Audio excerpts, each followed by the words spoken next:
സ്ഫോടനത്തിൽ വിറങ്ങലിച്ച് ലെബനോൻ.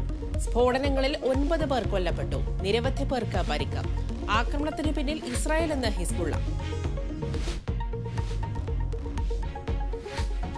ജമ്മു കാശ്മീർ ഇന്ന് പോളിംഗ് ബൂത്തിലേക്ക്.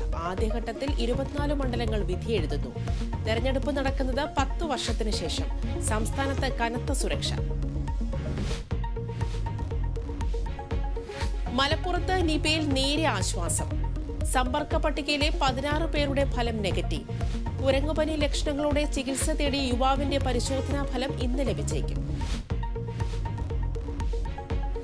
സംസ്ഥാനത്ത് റേഷൻ മസ്റ്ററിംഗ് ഇന്ന് മുതൽ പുനരാരംഭിക്കും. മസ്റ്ററിംഗ് നടക്കുക 3 ഘട്ടങ്ങളിലായി. ആദ്യഘട്ടം ഈ മാസം 24 വരെ തിരുവനന്തപുരത്ത്. പ്രത്യേക കേന്ദ്രങ്ങൾ ഒരുക്കി സംസ്ഥാന സർക്കാർ.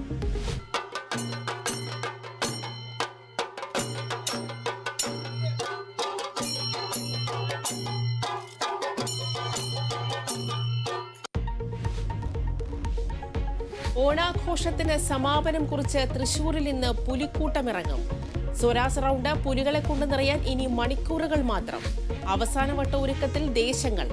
ആറന്മുള ഉത്രട്ടാതി ജലോത്സവം ഇന്ന്.